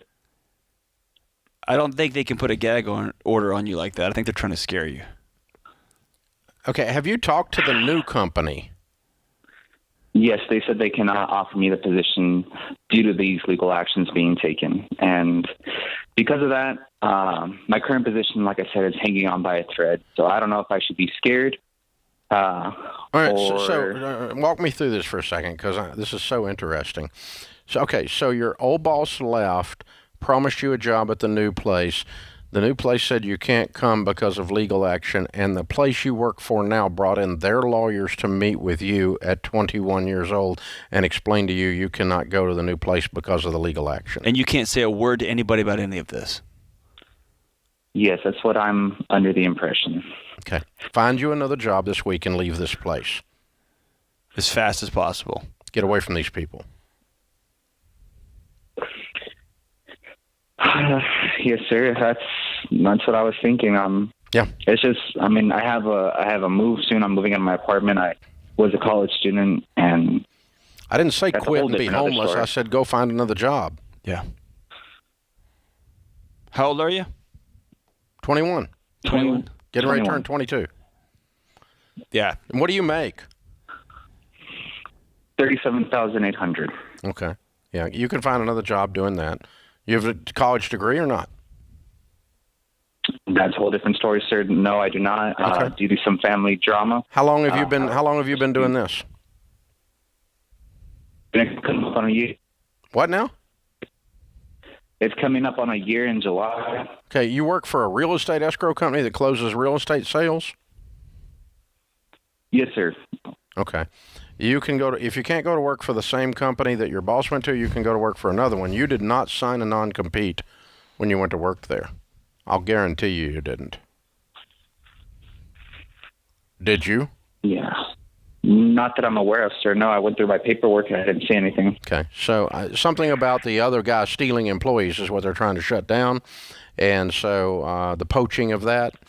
And so you can, if you don't go to work for another escrow company, I don't care. Go to work for freaking Target or Walmart. But go get a job in the next 5 days and get out of there. These people are not good people. And AJ, I'm going to speak into you a minute. Is that okay? Yes, sir. In this one phone call, I've heard you, as a 21-year-old, express in a couple of different ways that you're a victim and you're trapped and you're stuck. And I want to rattle you out of that. You don't have a college degree because you didn't finish a college degree. You might have had family drama that contributed, but you haven't finished a college degree. You're getting either a weird shakedown that neither Dave or I have never heard of before happening with your job. Cool. I'm moving on. I want you to have this be a moment where nobody's going to own AJ And AJ's going to make some life decisions financially. You're not going to owe anybody any money. You may get a job making $50,000 a year if you start looking right now using King Coleman's techniques. Yeah, get it. And you are not a victim. You are a victor. Go get them, man. You hear what I'm saying? There's a totally different way to look at this. If you're going to drag me into your office and scare me with your lawyers, I'm going to walk out the door. I don't need this. I'm going to smile on the way out. Yeah. It's just, I think more so the reason I'm feeling so stressed is because I have a fiance, support each other. We're living together, and I'm in a deep hole, Dave. Because of the family drama, I screwed myself over. I shot myself in the foot, took out loans that I shouldn't have taken out. I had free tuition, but like I said, the family drama screwed me over to where I wasn't able to accept my FAFSA. And no, it didn't screw you over. You chose in the middle of the family drama to make decisions that screwed you over. You screwed you over. Take ownership of it, man. And no, for sure. I signed my name on the dotted line. I totally understand that. It's not the family drama's fault. It's your fault. What do you owe, man? So here's the thing. All this stress that you have on you goes away if you find a job making $40,000 doing something else by the end of the week. And I'll bet you can, actually. Would you agree with me that if you find a job making $40,000, all this other stuff that's bothering you, the debt, the fiance, the apartment change, all this stuff, it's no longer a worry because you weren't worried about it before all this. Finding a job making $40,000 makes all this stress go away, does it not? AJ? Yes, sir, to a degree. Yes, sir, to a degree. Well, to the degree that it did before your boss left. I mean, if you were going to take the job over at the other place, all that stuff still would have been there. You still got to change apartments. You're still getting married. And you still got debt. But that's just part. You got to fight through those things no matter where you are. But you called us about these crazy butt people that you work for, and I'd be running out of there like my hair was on fire, man. Yeah. So go get a job. And as soon as you get a job, walk in and say, tell your lawyers I said stick it. And take off, man. I mean, you don't have to be that mean, but that's basically the message. You threaten me with a lawyer, I don't work here anymore. That's easy. Done. Listen, I've never tried to keep an employee by threatening them with a lawyer. That's kind of like, that's probably just not good juice, man. It's not going to give them the result that they want, because that just breeds loyalty every time. I just really want to work so hard for this company because they threatened me with a lawyer. That's dumber than crap. That's the worst leadership I've heard, and I don't know when. Stupid corporate America. And then morons. To bring a 21-year-old and just sweat him out. Yeah, let's sweat the because we're obviously going to go out of business if he leaves. I mean, come on. This is just look how big and tough we are. Ridiculous. Let's circle yeah. So and at least if you have to, let's say this. Let's say you have to. Bring the 21-year-old in and explain, hey, here's what's happening. Yeah. This is a mess. You don't need the lawyers to do that. You're caught in the middle of a mess. I'm sorry. Yeah, and you're not going to be able to take that other job because we're not going to let the guy poach our company. And so you are stuck in that regard. You may not want to work here, and we're not mad at you. You didn't do anything. But anyway, so that's, go get another job, AJ. Hold on. We're going to give you a copy of Ken Coleman's book, From Paycheck to Purpose, and I'll give you a copy of the assessment to help you do that. And get on his site, kencoleman.com. Read everything you can about getting a job and go get one this week. Those $40,000 jobs are a lot easier to be had right now than they were a while back, and you need to get out of there, my friend. You need to get out of there. And you own all this other stuff. It didn't happen to you. You're happening to it. That puts this hour of the Ramsey Show in the books. We'll be back with you before you know it. In the meantime, remember, there's ultimately only one way to financial peace, and that's to walk daily with the Prince of Peace, Christ Jesus.